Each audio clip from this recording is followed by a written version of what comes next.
আসসালামু আলাইকুম শিক্ষার্থীরা, আশা করছি ভালো আছো, সুস্থ আছো এবং তোমাদেরকে জানাই অনেক অনেক স্বাগতম। মনোযোগ দিয়ে পড়াশোনাও করছো শিক্ষার্থীরা। আমি ডক্টর মোসাম্মদ এলিজা পারভিন, প্রভাষক জীববিজ্ঞান, Shahid Mamun Mahmud Police Lines School and College, Rajshahi. আজ আমরা নবম দশম শ্রেণীর জীববিজ্ঞান বিষয়ে পঞ্চম অধ্যায় খাদ্য পুষ্টি এবং পরিপাক নিয়ে আলোচনা করব। শিক্ষার্থীরা, কিছু চিত্র আছে এখানে, আমরা সেগুলো লক্ষ্য করি এবং আমরা বোঝার চেষ্টা করি যে এখানে কি দেখতে পাচ্ছি। আমরা কিছু অস্বাভাবিকতা দেখতে পাচ্ছি, আমাদের শারীরিক সমস্যা, আর এগুলো একটি প্রতীকী ছবি। শিক্ষার্থীরা, আমরা নিশ্চয়ই বুঝতে পারছি আজকে আমরা কোন বিষয় নিয়ে আলোচনা করব। আর তার সঙ্গে আরেকটি বিষয় জড়িত, সেটি হলো আমরা যে খাবারগুলো গ্রহণ করি সেই খাবারের একটি যে নির্দিষ্ট মানদণ্ড, সেই মানদণ্ডটি। তো শিক্ষার্থীরা, আমরা গত ক্লাসে কিন্তু সুষম খাবার কি, আদর্শ খাদ্য পিরামিড কি, আমরা কোন খাবারগুলো বেশি পরিমাণে খাবো, কোন খাবারগুলো একটু কম পরিমাণে খাবো, সে বিষয়গুলো নিয়ে কিন্তু আমরা গত ক্লাসে আলোচনা করেছি। তাহলে শিক্ষার্থীরা নিশ্চয়ই বুঝে গেছো আজকে আমরা কোন বিষয় নিয়ে কথা বলবো। আজ আমরা আমাদের যে পুষ্টিজনিত, অভাবজনিত যে রোগ ও পুষ্টি উপাদানের শক্তি পরিমাণ নির্ণয় কিভাবে করতে হয় সেই বিষয় নিয়ে আজ আমরা আলোচনা করব। আর শিক্ষার্থীরা, এই পাঠ শেষে তোমরা যে বিষয়গুলো জানতে পারবে সেগুলো হলো পুষ্টির অভাবজনিত রোগ সম্পর্কে জানতে পারবে, খাদ্য উপাদানের পুষ্টি মান বর্ণনা করতে পারবে, পুষ্টি সম্পর্কে গাণিতিক যে সমাধান সেটি তোমরা সমাধান করতে পারবে, সেই সঙ্গে কিন্তু বিশ্লেষণ করতে পারবে। আর একটি কথা না বললেই নয় শিক্ষার্থীরা, এখানে এটি কিন্তু আজকে বিষয়টি আমাদের অত্যন্ত জীবন ঘনিষ্ঠ একটি বিষয়, এটি আমাদের জীবনের সঙ্গে অঙ্গাঙ্গিভাবে জড়িত, তাই আমরা বিষয়টি অনেক গুরুত্ব সহকারে জানার চেষ্টা করব। তো শিক্ষার্থীরা, চলো এবার তাহলে আমরা দেখে নিই। আমরা আগের স্লাইডে যে ছবিগুলো দেখলাম, চিত্রগুলো দেখলাম, সেগুলোকেই আজকে আমরা বিশ্লেষণ করতে করতে যাব। শিক্ষার্থীরা, এটি হচ্ছে সুষম খাদ্য। সুষম খাদ্য বলতে আমরা জেনেছি সেই খাদ্যকে বোঝায় যে খাদ্যে খাবারে 6টি উপাদানই যথাযথ পরিমাণে থাকে। তার সঙ্গে কিন্তু আরেকটি বিষয় যুক্ত হয়েছে, রাফেজ, তাই না? 6টি উপাদানের বাদ দিয়েও আরেকটি উপাদান থাকতে হবে, সেটা হচ্ছে রাফেজ। শিক্ষার্থীরা, আরেকটি বিষয় আমরা গত ক্লাসে আলোচনায় পেয়েছি যে আদর্শ খাদ্য পিরামিড কি। আদর্শ খাদ্য পিরামিড হচ্ছে একটি সমতল ভূমির উপর, পিরামিডের সংজ্ঞা আমরা গত ক্লাসে শিখেছি যে একটি সমতল ভূমির উপর যে ত্রিমাত্রিক বস্তু শীর্ষদেশ সরু তাকে বলা হয়ে থাকে পিরামিড। আর এক্ষেত্রে আদর্শ খাদ্য পিরামিডের ক্ষেত্রে আমরা বলেছি যে শর্করাকে যদি নিচু স্তরে রাখা হয়, ক্রমান্বয়ে খাদ্য উপাদানকে সাজালে, স্নেহ জাতীয় খাবারকে সর্বোচ্চ শিখরে রেখে খাদ্য উপাদানগুলোকে সাজালে যে পিরামিড আকৃতি পায় তাকে বলা হয়ে থাকে খাদ্য পিরামিড বা আদর্শ খাদ্য পিরামিড। তো এটি কিন্তু একটি আদর্শ খাদ্য পিরামিড। আর এগুলো যদি আমরা সঠিকভাবে মেনটেন না করি, সুষম খাবার যদি নিয়মিত গ্রহণ না করি, তাহলে কি হয় বা তার অভাবজনিত রোগগুলো কি কি হতে পারে চলো দেখে নিই। শিক্ষার্থীরা, এই পাঠে আমরা আমাদের বইয়ের যে 100 নম্বর পেজ আছে, পাঠ 5.3 থেকে আমরা শুরু করছি। এরপরে আমরা গাণিতিক যে বিশ্লেষণগুলো আছে সেগুলো নিয়ে আলোচনা করব। তাহলে চলো শিক্ষার্থীরা দেখি, সুষম খাদ্য না মেনে চললে, খাবার না মেনে চললে আমাদের শারীরিক কী কী সমস্যা হতে পারে। আরেকটি কথা শিক্ষার্থীরা, সেটি হলো খাদ্য বললেই কিন্তু সব খাবারকে আমরা খাবার বলতে পারি না। জাঙ্ক ফুড হলো কি, যা মুখরোচক, সেগুলো কিন্তু আমাদের শরীরে এই যে কন্ডিশন বা শর্ত, খাবারের যে শর্ত আমাদের রোগ প্রতিরোধ করবে, শারীরিক সুস্থতা প্রদান করবে, আমাদের দৈহিক বৃদ্ধি ঘটাবে, স্থিতিশক্তিকে গতিশক্তিতে রূপান্তর করবে, এই কাজগুলো যদি না করে তাহলে কিন্তু সেই খাদ্যকে আমরা খাদ্য বলতে, সঠিকভাবে আদর্শ খাদ্য বলতে পারি না। তো শিক্ষার্থীরা, আমরা দেখে নিই সুষম খাদ্যের অভাবে যে রোগগুলো হতে পারে। প্রথমেই খুবই একটি পরিচিত একটি বিষয়, এগুলো আমরা প্রতীকী ছবি হিসেবে ব্যবহার করেছি। আমরা খেয়াল করি এই যে চিত্রে যে লোকটি, তার গলাতে কিছু অস্বাভাবিকতা আমরা দেখতে পাচ্ছি। এখানে আছে আমাদের থাইরয়েড গ্রন্থি, তাই না? তো এই থাইরয়েড গ্রন্থি যখন ফুলে যায় তখন কিন্তু আমরা গলগণ্ড বলে থাকি। আসলে গলগণ্ড এবং থাইরয়েড গ্রন্থি ফোলা কিন্তু এক বিষয় নয়। থাইরয়েড গ্রন্থি ফুলে গেলেই যে তার গলগণ্ড হবে তা কিন্তু নয়।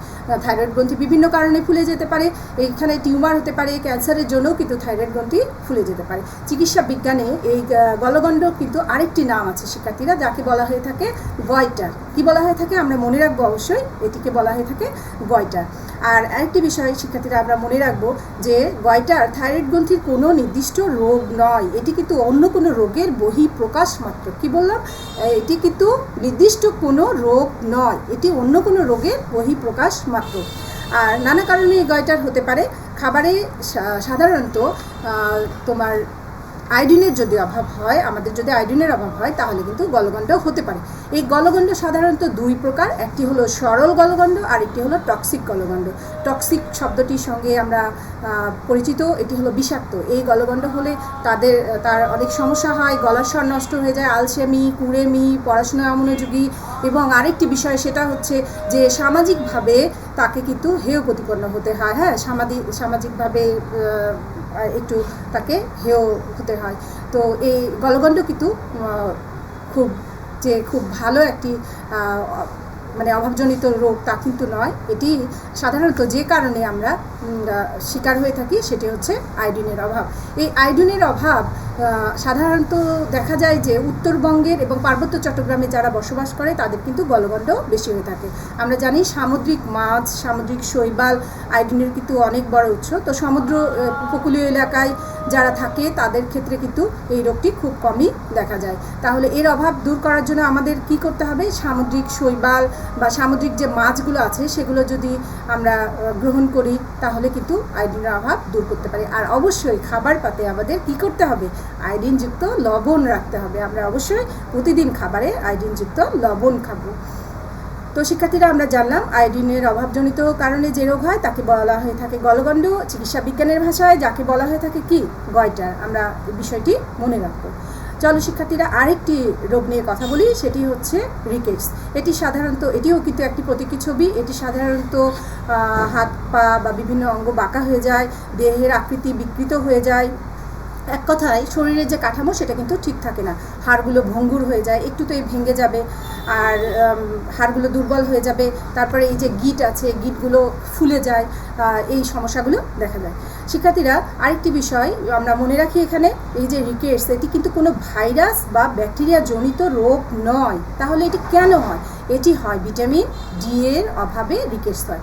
এই ভিটামিন ডি কী কাজ করে? ভিটামিন ডির প্রধান কাজ হচ্ছে আমাদের শরীরের যে ক্যালসিয়াম আছে সেই ক্যালসিয়াম, ফসফরাস শোষণ করে, এবং শোষণ করার পরে, শ্বসন নয় কিন্তু শিক্ষার্থীরা, শোষণ করে, দাঁত হাড় গঠন করে এবং শারীরবৃত্তীয় কাজগুলোকে সে সঠিকভাবে করতে সাহায্য করে। আরেকটি বিষয় হচ্ছে যে দৈহিক যে অবকাঠামো, আমাদের যে হাড়ের যে ব্যথা, আর্থাইটিস বা গেটে বা এগুলো থেকে কিন্তু ভিটামিন ডি আমাদেরকে রক্ষা করে। আর এটা কোথায় পাওয়া যায় শিক্ষার্থীরা? আমাদের একটা প্রচলিত ধারণা আছে সূর্যের আলোতে ভিটামিন ডি আছে। এই ধারণাটি কিন্তু একদম ভুল শিক্ষার্থীরা। সূর্যের আলোতে ভিটামিন ডি থাকে না। ভিটামিন ডি যখন আমাদের স্কিনে এসে পড়ে তখন সেখানে টিস্যুর সঙ্গে সূর্যের যে আলট্রাভায়োলেট রশ্মি আছে সেটি বিক্রিয়া করে আমাদের শরীরে ভিটামিন ডি উৎপন্ন হয়। তাহলে তো ভালোই হতো, আমরা ব্যাগ নিয়ে গিয়ে সূর্যের আলোতে দাঁড়াবো, ব্যাগ ভর্তি করে ভিটামিন ডি নিয়ে আসবো আর প্রয়োজন মতো খেয়ে নেবো, তাই না? আসলে কিন্তু তা না। ভিটামিন ডি আমরা সরাসরি সূর্যের আলো থেকে পাই এবং এটি আমাদের শরীরে টিস্যুর সঙ্গে বিক্রিয়া করে আমাদের শরীরে এটা ভিটামিন ডি তৈরি করে এবং সেই ডি আমাদের শরীরে বিভিন্ন যে শারীরবৃত্তীয় কার্যক্রমগুলো আছে সেগুলোকে নিয়ন্ত্রণ করতে সাহায্য করে। তাহলে আমরা একটু অন্য বিষয়ে কথা বলি যেটি এখন আমাদের জন্য খুবই গুরুত্বপূর্ণ, সেটা হচ্ছে কোভিড-19 এই সময়ে তোমাদেরকে কিন্তু বলা হচ্ছে যে সূর্যের আলোতে কিছুক্ষণ থাকা, রৌদ্রের আলোতে থাকা। সেই রৌদ্রের আলোটা আমরা কখন দাঁড়াবো? এটা কিন্তু 11টা থেকে 12টার মধ্যে যদি আমরা দাঁড়াই আমাদের রোগ প্রতিরোধ ক্ষমতা বৃদ্ধি হবে, আমাদের শারীরিক যে শরীরে যে ভিটামিনের ডি চাহিদা সেটা পূরণ হবে। আর তোমরা তো একদম শিশু, এখন যদি শরীরকে সঠিকভাবে না গঠন করতে পারো, তোমরা মাঠে যেতে পারছো না, খেলাধুলা করতে পারছো না, সেই জন্য অবশ্যই শিক্ষার্থীরা দিনে অন্তত 15 মিনিট বা 30 মিনিটের জন্য হলেও শরীরে আমরা কী করব? সূর্যের আলোটা নেব। এতে আমাদের শরীরের রোগ প্রতিরোধ ক্ষমতা যেরকম বৃদ্ধি পাবে ঠিক তেমনি আমরা ভিটামিন ডি এর যে অভাব সেটা আমরা পূরণ করতে পারবো। আর এই ভিটামিন ডি আমরা সাধারণত যে উৎসগুলো থেকে পাই সেগুলো আরেকবার একটু দেখে নিই। সেগুলো হচ্ছে সূর্যের আলো, আমরা যে বাদামগুলো আছে, কাঠবাদাম, কাজু বাদাম বা বাদাম যেগুলো আছে সেখান থেকেও কিন্তু ডি চাহিদা পূরণ করতে পারি। আরও পূরণ করতে পারি আমাদের যে সামুদ্রিক মাছ আছে, মাছের হাঙ্গর, মাছের তেল, এখানে একটি হাতুড়ি হাঙ্গর কে দেখানো হচ্ছে এই মাছের তেলগুলো থেকেও কিন্তু আমরা ভিটামিন ডি এর অভাব পূরণ করতে পারি। এটি একটি প্রতীকী ছবি শিক্ষার্থীরা। রাতকানা হয় সাধারণত ভিটামিন এর অভাবে। এটা তোমরা জানো বা বিভিন্ন অ্যাডভার্টাইজে বা আমরা ছোটোবেলা থেকে শুনে আসছি যে ভিটামিন এর অভাবজনিত কারণে কি হয়, রাতকানা রোগ হয়। আর এই রাতকানা রোগ হলে কি হয়, রাতের বেলা তারা ভালোভাবে দেখতে পারে না, চোখে কি করবে, ঝাপসা দেখবে। রাতকানা রোগের কিন্তু আরেকটি নাম আছে শিক্ষার্থীরা, যাকে বলা হয়ে থাকে জিরোফথ্যালমিয়া। এই জিরোফথ্যালমিয়া রোগটির মাত্রা তীব্র হতে পারে। জিরোফথ্যালমিয়া 7 থেকে 8 ধরনের মাত্রা আছে। এই মাত্রাটি সর্বনিম্ন মাত্রা হচ্ছে রাতকানা। 7 থেকে 8টি মাত্রা আছে জিরোফথ্যালমিয়া। তার সবচেয়ে নিচের মাত্রা হচ্ছে রাতকানা, অর্থাৎ রাত্রে দেখতে পাবে না, দিনের বেলা সে দেখতে পাবে, চোখে সব কিছু সে কী করে, ঝাপসা দেখে। আর এই রোগটি যদি আমরা ভিটামিন এ সমৃদ্ধ খাবার খাই তাহলে কিন্তু পরিত্রাণ পাওয়া যায়। তবে যদি ভিটামিন এ সমৃদ্ধ খাবার না খাওয়া হয়, ধীরে ধীরে এই রোগটির প্রকোপতা বাড়তে থাকে। চোখের যে কর্নিয়া আছে, আমাদের চোখের ভিতরে যে ছোট্ট অংশটি, সেই আমার কালো যে অংশ বা এক একজনের এক এক রকম থাকে, সেটা আস্তে আস্তে ঘোলাটে হয়ে যায় এবং শেষ পর্যায়ে যেটি করতে হয় তাকে অস্ত্রোপচার করতে হয়। আর অস্ত্রোপচারের মাধ্যমে তাকে সুস্থতা ফিরে পেতে হয়। তো শিক্ষার্থীরা, এই রোগটি আসলে কাদের বেশি হয়? এই রোগটি হয়ে থাকে সাধারণত শিশুদের মধ্যে। এই রোগটি বেশি হয়ে থাকে 5 বছরের শিশুদের মধ্যে এই রোগটি আমরা বেশি দেখতে পাই। তো শিক্ষার্থীরা, এই রোগটি হলে আমাদের করার জন্য আমাদের কী করণীয় সে বিষয়গুলো দেখে নিই। আমাদের উচিত হবে সবসময় রঙিন যে ফলমূল আছে, সেটা গাজর হতে পারে, পাকা কলা, পাকা পেঁপে, পাকা আম, তারপরে হলুদ রঙের ফলমূল, মলা ঢেলা মাছ, এগুলো কিন্তু আমরা খাদ্য হিসেবে গ্রহণ করব। শিক্ষার্থীরা, আরেকটি প্রতীকী ছবি আমরা দেখতে পাচ্ছি, বুঝতেই পারছো তার শরীরে অতিরিক্ত ওজন। আমরা যদি আবার অতিরিক্ত খাবার খাই তাহলে কি হতে পারে, অতিরিক্ত খাদ্য গ্রহণও কিন্তু পরিণামটা ভালো হয় না। আমাদের শরীরে মেদ জমা হয়। এই মেদ জমা হওয়ার জন্য এমনও হতে পারে যে তার ডায়াবেটিস, উচ্চ রক্তচাপ বা শরীরের অন্যান্য যে জটিলতাগুলো আছে সেগুলো হতে পারে। ডায়াবেটিসের জন্য সে কি হতে পারে, অন্ধত্বও হতে পারে। আমরা জানি অতিরিক্ত খাদ্য গ্রহণের জন্য কিন্তু ডায়াবেটিস নামক যে বহুমূত্র রোগ আছে বা মধুমেহ যে রোগ আছে, সে রোগটি হয়ে থাকে। তাহলে শিক্ষার্থীরা, আমরা এতক্ষণ যে বিষয়গুলো জানলাম, এই বিষয়গুলো কিন্তু আমাদের জীবন সংশ্লিষ্ট। আমরা খাবার যখন খাবো সেগুলো কি করব, পুষ্টিমান দেখে, তারপর পুষ্টি উপাদানের শক্তির পরিমাণ কত সেগুলো নির্ণয় করে যদি খাবার গ্রহণ করি তাহলে কিন্তু আমরা সুস্থ থাকতে পারবো। কারণ সুস্থ দেহ, সুস্থ মন, সুখী সুন্দর জীবন, তাই না? এই কথা আমরা গত ক্লাসে বলেছি, আজকে আবারও বলছি। সেই জন্য আমাদের কি করতে হবে, খাদ্যের যে পুষ্টির উপাদানের যে মান, সেই মানগুলো যদি আমরা জানি তাহলে কিন্তু আমরা সঠিকভাবে খাদ্য নির্ণয় করতে পারবো। তাহলে এই যে পুষ্টি উপাদানের শক্তি, এটি একটি আন্তর্জাতিক সংস্থা আছে আমাদের। সেই আন্তর্জাতিক সংস্থা অনুযায়ী যদি আমরা দেখি, সেখানে আমরা খাদ্য শক্তির শক্তিমূল্য প্রকাশের ক্ষেত্রে খাদ্য ক্যালোরি, কিলো ক্যালোরির পরিবর্তে কিলো জুল একক ব্যবহার করা উচিত। আমরা কিন্তু কিলো জুল এককটি ব্যবহার করে থাকি। আর আমরা সুষম খাদ্যের নীতিমালার কথা আমরা গত ক্লাসে আলোচনা করেছি। এক্ষেত্রে কিন্তু বয়স, লিঙ্গ, পরিবেশ ভেদে এটা করা হয়ে থাকে। আর এই যে আন্তর্জাতিক সংস্থা, এই সংস্থা সাধারণত INFS যেটাকে বলা হয়ে থাকে, the institute of nutrition and food science, institute of nutrition and food science সাধারণত এই বিষয়গুলো দেখে থাকে। এক্ষেত্রে যেটা করতে হয়, তাদের যে একটি সূত্র আছে, একটি আদর্শ মান আছে, সেই মান অনুযায়ী আমরা যদি খাদ্যমান নির্ণয় করি তাহলে সঠিকভাবে আমরা খাদ্যের যে পুষ্টি উপাদান সেগুলো নির্ণয় করতে পারবো। তাহলে এক খাদ্য ক্যালোরি সমান 1 কিলো ক্যালোরি 4.2 কিলো জুল। এখানে আরেকটি কথা মনে রাখবে শিক্ষার্থীরা, আমরা কিন্তু খাদ্যে যে কিলো ক্যালোরির পরিবর্তে এক্ষেত্রে আমরা কিলো জুল ব্যবহার করি। তাহলে 4.2 কিলো জুল প্রায়। আর ক্যালোরি নির্ণয়ের ক্ষেত্রে আমাদের যে বিষয়টি জানা দরকার সেটি হচ্ছে খাদ্যের পুষ্টি উপাদান, তার পরিমাণ জানার পর খাদ্যের পুষ্টি উপাদান ও তার পরিমাণ আমরা জানবো। আর এই যে খাদ্যের পুষ্টি উপাদান, এর কিন্তু একটি তালিকা আছে তোমাদের বইয়ে, তোমরা তালিকাটি দেখে নিবে, নিশ্চয়ই ছকটি দেখে নিবে। এই ক্ষেত্রে আমরা শর্করা, প্রোটিন এবং চর্বির ক্যালোরি বের করব। শুধুমাত্র শর্করা, চর্বি এবং প্রোটিনের ক্যালোরি মান বের করব। তারপরে কি করব, এক্ষেত্রে ভিটামিন, খনিজ লবণ, পানির যে ক্যালোরি মূল্য আছে সেগুলোকে আমরা শূন্য ধরবো। এক্ষেত্রে এগুলোর মান আমরা ধরবো না। তারপর আমরা কি করব, খাদ্য উপাদানে খাদ্য ক্যালোরি পরিমাপের একটি ছক আছে, আন্তর্জাতিক সংস্থার মতে একটি ছক আছে। সেই ছক অনুযায়ী আমরা দেখব যে শর্করাকে এখানে কি করব, 4 দিয়ে গুণ করতে হবে, আমিষকে 4 দিয়ে গুণ করতে হবে, চর্বিকে 9 দিয়ে গুণ করতে হবে। তাহলে অঙ্কটি আমরা কিভাবে করব? শিক্ষার্থীরা, তোমাদের বইয়ে একটি গাণিতিক সমস্যা সমাধান করা আছে, খেয়াল করবে, সেখানে 20 গ্রাম চিরা শর্করা বের করা আছে। আমরা দেখব যে অনেক প্যাকেটজাত যে খাদ্যগুলো আছে সেগুলোর পিছনে কিন্তু লেখা থাকে শর্করা এত %, লিপিড এত %, প্রোটিন এত %। আমরা কিন্তু নিজেরাও তার ক্যালোরি মূল্য কিন্তু বের করে নিতে পারি এবং সেভাবে সেটা আমরা গ্রহণ করতে পারি। কারণ অতিরিক্ত যখনই খাবো, আমার শরীরে ধরো 1200 কিলো ক্যালোরি শক্তি দরকার, আমি যদি 1200-র উপরে আর 500 কিলো ক্যালোরি খাই, কিলোজুল খাবার খাই, তাহলে সেটাই কিন্তু আমার শরীরে ব্যাধ হিসেবে জমা হবে। তাহলে আমাদেরকে স্বাস্থ্য সচেতনতার জন্য এই ক্যালোরি মান নির্ণয় করা জরুরি। তাহলে আমরা যদি একটি ম্যাথ দেখি কেমন হয়, চলো এবার একটি ম্যাথ দেখে নিই। এখানে আমরা মনে করি 100 গ্রাম খিচুড়িতে 3.4 গ্রাম শর্করা, 10.2 গ্রাম প্রোটিন এবং 0.3 গ্রাম স্নেহ থাকে, তাহলে 1 কেজি খিচুড়ির খাদ্যমান কেমন হবে আমরা দেখে নিই। সমাধানের ক্ষেত্রে আমরা দেখি 3.4 গ্রাম শর্করা থেকে পাওয়া যায়, আমরা যে আগের যে ছকটি দেখলাম সেই ছকে 4 দিয়ে যদি গুণ করি তাহলে 121.6 কিলো ক্যালোরি শক্তি পাবো। আর প্রোটিনকে যদি আমি 4 দিয়ে গুণ করি 40.8 কিলো ক্যালোরি শক্তি পাবো। আর স্নেহকে যদি আমি 9 দিয়ে গুণ করি তাহলে আমরা 2.7 কিলো ক্যালোরি শক্তি পাবো। তাহলে শিক্ষার্থীরা, আমরা কিন্তু এখানে একটা বিষয় খেয়াল করছি যে স্নেহ কিন্তু 9 দিয়ে গুণ করতে হচ্ছে, অর্থাৎ স্নেহের মান কিন্তু একটু বেশি।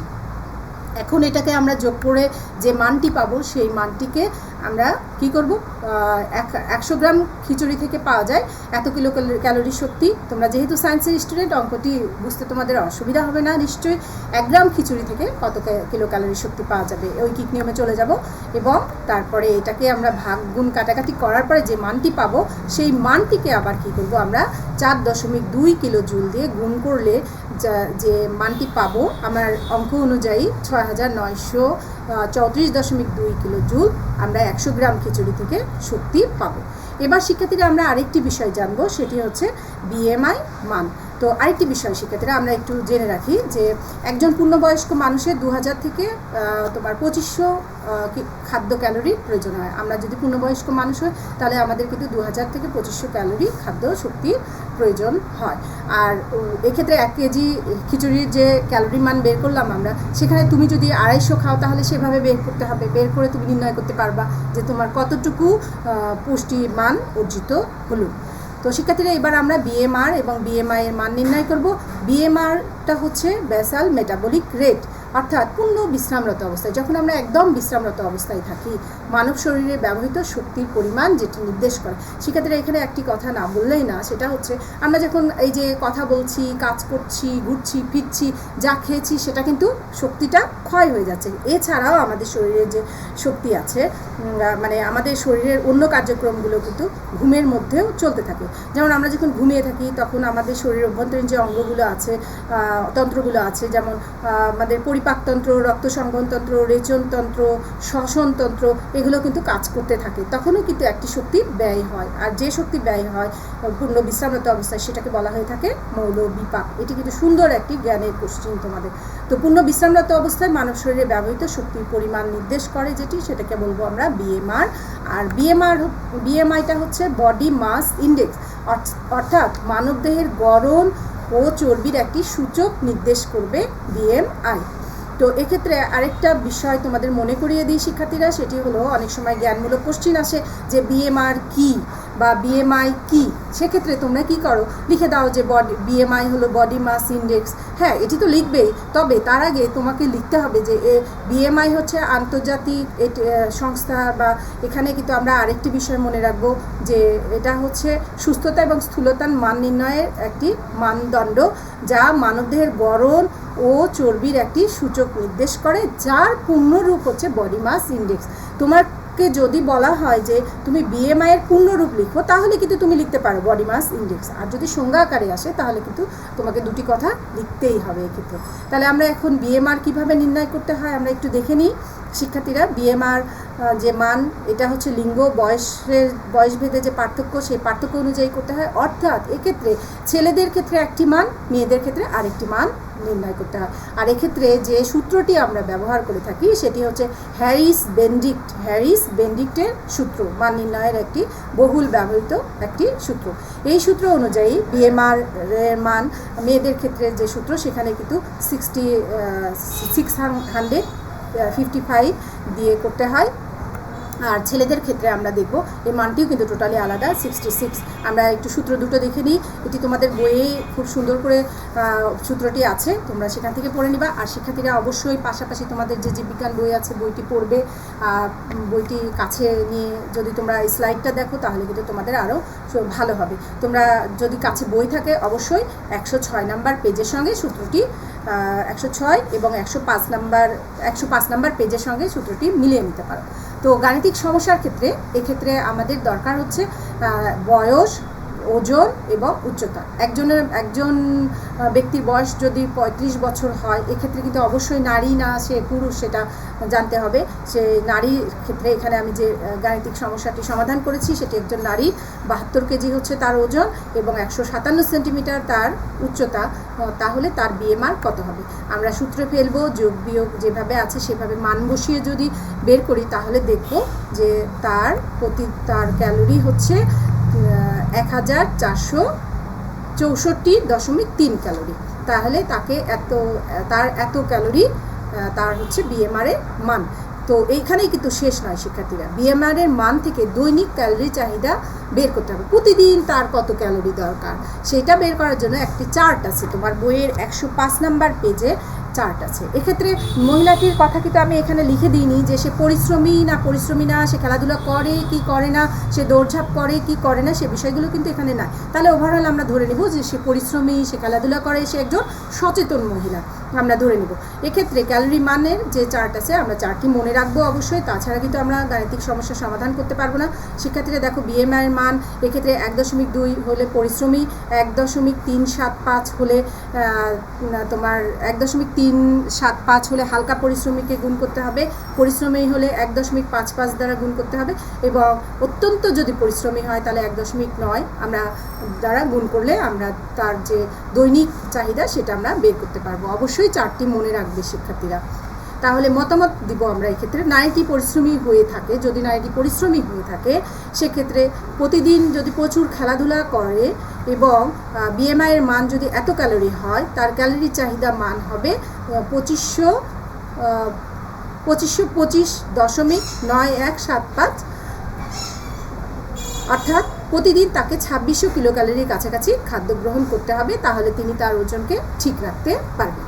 তাহলে আমরা তো এতক্ষণ তার যে খাবারের চাহিদা সেটা দেখলাম, এখন তার ওজনটা কি ঠিক আছে, সেই ওজন ঠিক রেখে কি সে খাবারটা খাচ্ছে, তার বিএমআই এর মান ঠিক আছে কিনা আমরা সেটি এবার দেখব।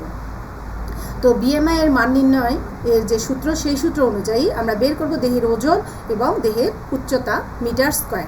এক্ষেত্রে যদি 60 কেজি ওজনের এক ব্যক্তির উচ্চতা 142 সেন্টিমিটার হয় তাহলে ওই ব্যক্তির বিএমআই কত?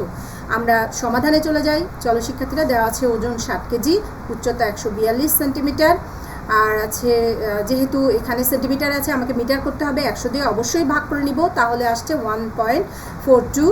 আর আমরা জানি যে বিএমআই দেহের ওজন কেজিতে অবশ্যই কেজিতে হবে এবং উচ্চতা মিটার স্কোয়ার, এটাকে যদি আমরা ভাগ করি তাহলে মান আসে 29। এক্ষেত্রে শিক্ষার্থীরা আবারও একটি চার্ট আমাদের মনে রাখতে হবে। এখানে আদর্শ মান হচ্ছে 18.5, 5-এর নিচে হলে তাকে শারীরিক ওজন কম, 5-এর নিচে যদি হয় তাহলে শারীরিক ওজন কম 18.5-এর নিচে, আর যদি 18.50 থেকে শুরু হয় তাহলে কিন্তু সে আদর্শ মানে আছে, আর যদি 40-এর উপরে হয় 40 হয় তাহলে কিন্তু সে অতিরিক্ত মোটা, তার ডাক্তারের পরামর্শ প্রয়োজন এবং তার জন্য এটি অত্যন্ত বিপজ্জনক। আমরা চার্টটি অবশ্যই মনে রাখবো শিক্ষার্থীরা। তাহলে মতামত কি হবে? উল্লেখিত চার্ট অনুযায়ী আমরা কিন্তু ঠিক এইভাবেই গাণিতিক সমস্যাগুলো সমাধান করব।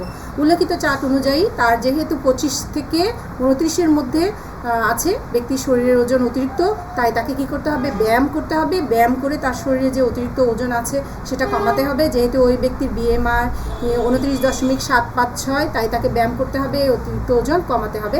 সর্বোপরি আরেকটি বিষয় মনে রাখতে হবে যে যে কোনো সমস্যায় এক্ষেত্রেও আমরা ডাক্তার ডাক্তারের পরামর্শ নিব। অযথা নিজেরা ডায়েটে যাব না, অনেকে ক্রাশ ডায়েট করছে, এগুলো কিন্তু ঠিক না। ডাক্তারের পরামর্শ অনুযায়ী তাকে কী করতে হবে, ব্যায়াম করতে হবে এবং সেভাবে ডায়েট করতে হবে।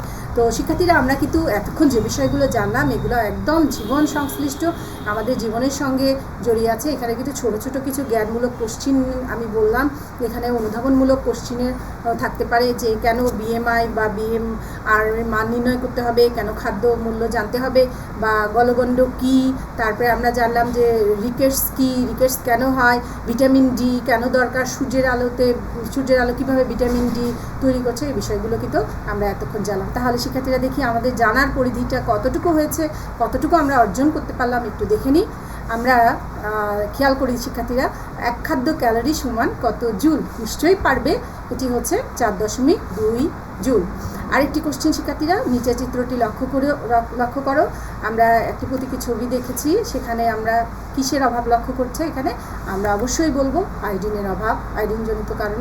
আয়োডিনের অভাবজনিত কারণে এই রোগটি হয়ে থাকে।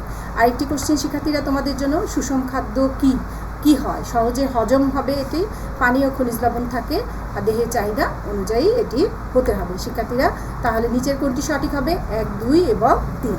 আমরা সঠিক উত্তরটি দেখে নিই, 1, 2 এবং 3। তো আশা করছি শিক্ষার্থীরা, আজকের এই জীবন ঘনিষ্ঠ পাঠটি তোমাদের নিজেদেরও অনেক উপকার করবে, নিজেরাও সচেতন হবে। লেখাপড়া শিক্ষার উদ্দেশ্যটা কি? শিক্ষা আসলে কি? শিক্ষা হচ্ছে যার মাধ্যমে আমরা আমাদের দৈনন্দিন জীবনের, আমরা আমাদের আচরণিক যে পরিবর্তন, সেগুলো পরিবর্তন আনতে পারি, সেটাই কিন্তু শিক্ষা। শুধু পড়লেই হবে না, পড়ার সাথে সাথে নিজেকেও পরিবর্তন করতে হবে। তো শিক্ষার্থীরা, আমরা একটি কাজ নিয়ে নিই, কাজটি একটু খেয়াল করো। আমাদের নিজ পরিবারের যে সদস্যগুলো আছে, যেহেতু আমরা শ্রেণীতে নেই, শ্রেণীতে থাকলে তোমাদের কাজগুলো কিন্তু বইয়েই সুন্দর করে লেখা আছে, শ্রেণীতে থাকলে আমরা করতাম। তো নিজ পরিবারের সদস্যদের বিএমআর এবং বিএমআই এর যে মান আছে সেটা বের করব, এবং বের করে দেখব যে আমাদের খাদ্য গ্রহণ সঠিক এবং জীবনধারা সঠিক আছে কিনা, আমি জাঙ্ক ফুড বেশি খাচ্ছি কিনা, সেই বিষয়গুলো কিন্তু আমরা জানতে পারবো এবং সচেতন হব। নিজে সচেতন হব, পরিবারের সদস্যদেরকেও সচেতন করব। তো শিক্ষার্থীরা, আর কথা বাড়াতে চাচ্ছি না, তারপরেও বলি একটু যে কোভিড-19 এই সময়ে আমরা আমাদের স্বাস্থ্যবিধিগুলো মেনে চলি, আমাদের জীবন কিন্তু থেমে যায়নি। আমি আরেকটি কথা বলতে চাচ্ছি, সেটা হচ্ছে আমাদের বাইরের পৃথিবীবন্দি, আমরা ঘরে কিন্তু মুক্ত। তোমাদের নিজের দক্ষতা বাড়াও, পড়াশোনার প্রতি মনোযোগী হও, পাঠ্য বইয়ের পাশাপাশি অন্যান্য বই পড়ো। যে ধর্মেরই হই না কেন, আমরা সৃষ্টিকর্তার প্রার্থনা করি, ধর্মীয় চর্চা করি, আমাদের পরিবারের সদস্যদের সঙ্গে সময় কাটাই, কোয়ালিটি টাইম আমরা টাইম পাস করি। আর আরেকটি বিষয় আমরা মাথায় রাখি যে একদিন এই দুঃসময় কেটে যাবে, সুন্দর পৃথিবী আসবে, তখন আমরা যেন পিছিয়ে না পড়ি, সেই জন্য পড়াশোনাটা যেন মনোযোগ দিয়ে করি। আর আমাদের যে বাড়ির কাজ, সেই বাড়ির কাজটি তোমরা মেসেঞ্জারে অথবা আমাদের যে ইমেইল অ্যাড্রেস আছে সেখানে পাঠিয়ে দিতে পারো, অ্যাসাইনমেন্ট হিসেবে জমা রাখবে, আমাদের পরবর্তীতে আমাদেরকে দেবে। আর যদি তোমরা পাঠিয়ে দাও তাহলে সুনির্দিষ্ট যে মতামত সেটি দেওয়ার চেষ্টা করব। ভালো থাকো। পরবর্তী ক্লাসে এই অধ্যায়ে অন্য কোনো বিষয়, খুবই গুরুত্বপূর্ণ একটি বিষয় নিয়ে আবারও কথা হবে। ভালো থাকো, সুস্থ থাকো, সবাইকে ধন্যবাদ। আসসালামু আলাইকুম।